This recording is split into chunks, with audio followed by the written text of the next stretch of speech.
সুপ্রিয় শিক্ষার্থীরা, আমি জাভেদ স্যার অনলাইন ক্লাসে তোমাদেরকে আবারও স্বাগতম। আশা করি তোমরা ভালো আছো।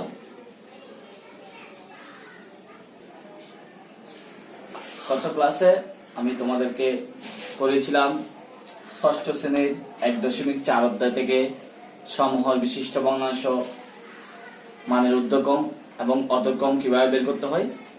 আজকে আমি তোমাদেরকে করাবো প্রকৃত ভগ্নাংশ, মিশ্র ভগ্নাংশ এবং অপ্রকৃত ভগ্নাংশ কি। চলো আমরা ক্লাসে যাই। প্রকৃত ভগ্নাংশ, যে ভগ্নাংশের লব ছোট এবং হর বড়। যে ভগ্নাংশের লব, আমরা জানি উপরেরটা লব নিচেরটা হর। যে ভগ্নাংশের লব ছোট এবং হর বড় সেটা হচ্ছে অপ্রকৃত ভগ্নাংশ।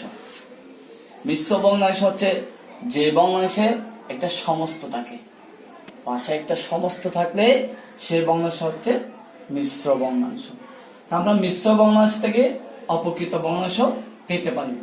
যেহেতু মিশ্র ভগ্নাংশের পাশে সমস্ত থাকে, অপ্রকৃত ভগ্নাংশ হচ্ছে যে ভগ্নাংশের লব বড়, ধরো লব 20 হর 10। যে ভগ্নাংশের লব বড় এবং হর ছোট সে ভগ্নাংশকে অপ্রকৃত ভগ্নাংশ বলে। আমরা মিশ্র ভগ্নাংশ থেকে অপ্রকৃত ভগ্নাংশ বের করতে পারবো, আবার অপ্রকৃত থেকে মিশ্র ভগ্নাংশ বের করতে পারবো। কিভাবে একটু দেখি।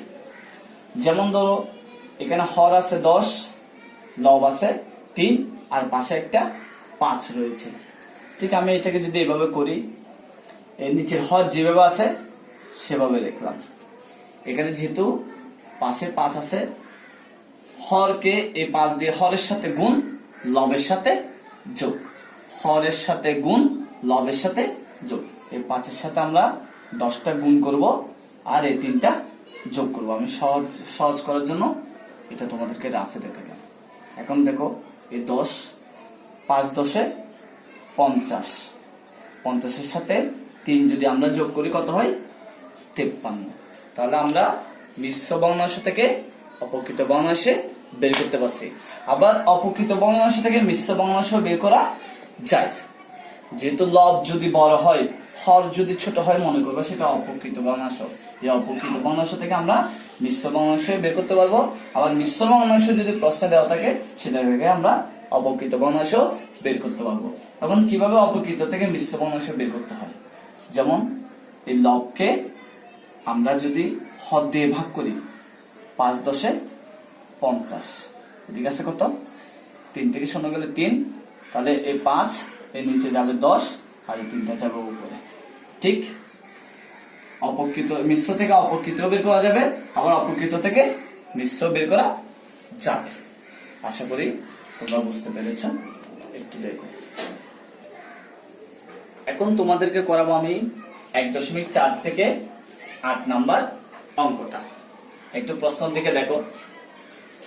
আজমাইন সাহেব তার জমি থেকে বছরে মানে 1 বছরে 20 সমস্ত 10 ভাগের 1 কুইন্টাল আমন, 30 সমস্ত 20 ভাগের 1 কুইন্টাল ইরি এবং 10 সমস্ত 50 ভাগের 1 কুইন্টাল আউশ ধান পেলেন। বের করতে বলছে তিনি তার জমি থেকে 1 বছরে কত কুইন্টাল ধান পেয়েছেন।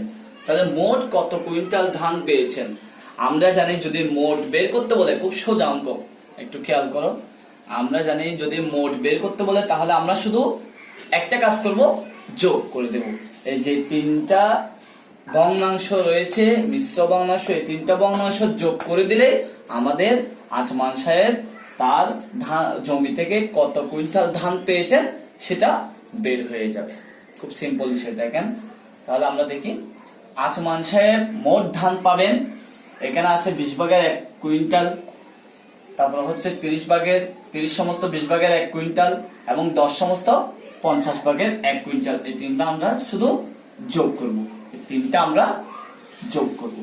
তাহলে এখানে প্রথম কাজ হচ্ছে আমাদের সমস্ত বানতে হবে। এখানে এগুলো যে ভগ্নাংশগুলো দেওয়া আছে সবগুলো মিশ্র ভগ্নাংশ, এগুলোকে আমাকে আগে অপ্রকৃত ভগ্নাংশে আনতে হবে। কিভাবে? তোমাদেরকে কিছুক্ষণ আগে শিখিয়েছিলাম। প্রথমে হরের সাথে গুণ করতে হবে। 20-এর সাথে আমরা যদি 10 গুণ করি, 20 ইন্টু 10, দুইটা শূন্য, 2 একে 2, তাহলে কত হলো? 200। আমরা এখানে 10টা আগে লিখে দিই, হরটা যেভাবে আছে সেভাবে আমরা লিখে দিলাম। তাহলে 20-এর সাথে 10 গুণ করলে 200, এই 200-এর সাথে এই একটা যোগ করতে হবে। 200-এর সাথে 1 যোগ করলে 201 যোগ। আবার এটাকেও ঠিক সেম ভাবে সমস্ত ভাঙি, এই 20টা যেরকম আছে সেরকম আমরা লিখে দিই। এই দুইটার সাথে গুণ, এই 30-এর 3 দুগুণে কত? 6, আর এখানে দুইটা শূন্য আমরা লিখে দিই। তাহলে 30-এর সাথে 20 গুণ করলে হয় 600, 600-এর সাথে 1 যোগ করলে হয় 601 প্লাস এখানে আছে 10 সমস্ত 50 ভাগের 1, 50টা আমরা যেভাবে আছে সেভাবে লিখে দিলাম। ঠিক এটার সাথে গুণ করব, দুইটা শূন্য, 5 একে 5, 500, 500-এর সাথে 1 যোগ করলে 501 ব্র্যাকেট দিয়ে আমরা কুইন্টাল, যেহেতু তিনও পাশে আছে তাই আমরা 3টা থেকে ব্র্যাকেট দিয়ে আলাদাভাবে একটা লিখলাম। ঠিক আছে, এখন আমরা মিশ্র থেকে অপকৃত ভগ্নাংশ নিয়ে আসলাম। এখন কাজ হচ্ছে এই 10, 20 এবং 50-এর লসাগু নির্ণয় করতে হবে। আমরা ঠিক আগের ক্লাসে শিখেছিলাম কিভাবে লসাগু নির্ণয় করতে হয়। 10, 20 এবং 50-এর লসাগু, এই 10, 20 আর 50-এর লসাগু বের করব। সবগুলোকে যেহেতু 5 দিয়ে যে আমরা 5 দিয়ে দিই। 5 দুগুণে 10, 4 5 20, 5 10 50। এগুলো সবগুলোকে 2 দিয়ে যায়, আমরা 2 দিয়ে দিই। 2 একে 2, 2 দুগুণে 4, 5 দুগুণে 10। যেহেতু এখানে 2 আর 5 কে কোন সংখ্যা দিয়ে ভাগ দেয় তাহলে আমরা সবগুলো গুণ করে দিই। 5 গুণ 2 গুণ 2 গুণ 5, 5 দুগুণে 10, 10 দুগুণে 20, 5 20-এ 100। তাহলে লসাগু হচ্ছে 100। শিক্ষার্থীরা আশা করি তোমরা বুঝেছো। লসাগু আমরা বের করলাম কত? 100। লসাগু বের করার পরে কাজ হচ্ছে যে 3টা ভগ্নাংশ হর আছে, তোমাদেরকে আমি যখন সমহর করাইছিলাম তখন শিখেছিলাম হর দিয়ে লসাগুকে ভাগ করতে হয় আর লব দিয়ে গুণ করতে হয়। মনে রাখবা, আমি আবারও বলছি, হর দিয়ে ভাগ, লব দিয়ে গুণ। হর দিয়ে ভাগ করে যে ভাগফলটা বের হবে সেটার সাথে লবের সাথে গুণ করতে হবে। আমরা 10 দিয়ে 100-কে ভাগ করলে 10.100, তাহলে 10 দিয়ে 100-কে ভাগ করলে 10 হয়। ভাগফল কত হয়? 10 হয়। এখন এখানে লব আছে 201, এই 201-এর সাথে এই 10টা গুণ করতে হবে। 201-এর সাথে 10টা গুণ করলে কত হয়? 0-এর সাথে যদি 1 গুণ করে 0 1 0, 0 0 0, 0 সাথে 2 গুণ করলে তাও 0, 1 1 1, 1 0 0, 2 1 2, তাহলে 0 0 আর 1 0 2, তাহলে 2 0 1 0, 2 0 1 0। এই যোগটা যেভাবে আছে সেটা লিখে দিলাম। তাহলে এটা দিয়ে হর দিয়ে ভাগ করে ভাগফলের সাথে এটা গুণ করলাম। ঠিক এটা যেভাবে করলাম বাকিগুলো কি সেভাবে করতে হবে। 20 দিয়ে 100-কে ভাগ করলে 5 20-এ 100, 20 দিয়ে 100-কে ভাগ করলে কত হয়? 20 দিয়ে 100-কে ভাগ করলে 5 দুগুণ 10, 5 20-এ কত হয়? 100। যেহেতু 5 বের হয়েছে, এই 5-এর সাথে 601 কি করতে হবে? গুণ করতে হবে। 5-এর সাথে 601 গুণ করতে হবে। 601 5-এর সাথে গুণ করি, 5 1 5, 5 0 0, 5 6 30, তাহলে 3005 এটা আমরা লিখে দিলাম। প্লাস এই 50 দিয়ে আমরা আবার 100-কে ভাগ করতে হবে। এখানে হর যেটা আছে সে হর দিয়ে এটাকে ভাগ করলে 50 দিয়ে 100-কে ভাগ করলে 50 দুগুণ 102 হয়। এই 2 এর সাথে এখন 501 কি করতে হবে? গুণ করতে হবে। 2 1 2, 2 0 0, 5 দুগুণে 10, 1000। এখন আমরা 100টা লিখে দিলাম। কাজ হচ্ছে শুধু উপরে এগুলো যোগ করে দেওয়া।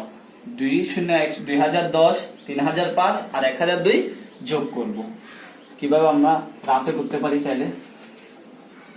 2 0 1 0, 3005 1002 5 2 7 10 যোগ করলে 1 এখানে শুধু 0 3 2 5 5 1 6 6017 কুইন্টাল। তাহলে আশা করি বুঝতে পেরেছ আমরা 100 ভাগে 6017 কুইন্টাল তিনি তার মোট জমি থেকে ধান পান। কিন্তু এখানে হিসাব হচ্ছে আমাদের এখানে লব বড় হর ছোট আসছে, তাহলে আমাদেরকে এখানে এটাকে ভাগ করতে হবে, মিশ্র ভগ্নাংশে নিয়ে আসতে হবে। মিশ্র ভগ্নাংশে কিভাবে নিয়ে আসতে হয় কিছুক্ষণ আগে তোমাদেরকে শিখেছিলাম। লবকে 6017 কে 100 দিয়ে ভাগ করতে হবে। এই লবকে হর দিয়ে ভাগ করলে মিশ্র ভগ্নাংশে চলে আসবে। প্রথমে যেহেতু এখানে 3টা আছে 601 এর মধ্যে আমি 100 করে ভাগ করি। 6 100 600 1 থেকে 0 গেলে 1, 0 থেকে 0 গেলে 0, 6 থেকে 6 গেলে 0 লিখতে হয় না। আর বাকি থাকে কত 17। 7 লেখার পরও 100 দিয়ে ভাগ যাচ্ছে না, এবং এখানে আর কোনো সংখ্যা নেই যে আমি নিচে আনবো, তাই এখানে 6 এর সাথে আমাকে একটা 0 অবশ্যই লিখতে হবে, যেহেতু 7টা আমি নিচে নামাইছি কিন্তু ভাগ যাচ্ছে না, বিধায় আমাদেরকে এখানে 60টা লিখতে হবে। তাহলে এখানে কত আসছে 60। তাহলে 60 সমস্ত এই 17টা যাবে উপরে, 100টা যাবে নিচে, এত কুইন্টাল। এটাই হচ্ছে উত্তর। তাহলে তোমরা নিশ্চয়ই বুঝতে পেরেছো যে আমাদের এই মোট বের করতে বলে যোগ করতে হবে। প্রথমে কাজ হচ্ছে সমস্ত ভাঙা, এরপরে কাজ হচ্ছে লসাগু নির্ণয় করা, লসাগুর পরে হরগুলো দিয়ে ভাগ, লব দিয়ে যোগ, হর দিয়ে ভাগ, লব দিয়ে গুণ, হর দিয়ে ভাগ, লব দিয়ে গুণ করার পরে যে সংখ্যাগুলো বের হবে এই সংখ্যাগুলো যোগ করলে আমাদের উত্তরটা বের হয়ে যাবে। এবং লব যেহেতু বড় তাই আমরা লবকে হর দিয়ে ভাগ করলে মিশ্র ভগ্নাংশটা বের হয়ে যাবে, যেটাই বের হবে সেটাই হচ্ছে উত্তর। সুপ্রিয় শিক্ষার্থীরা, আশা করি তোমরা বুঝতে পেরেছো।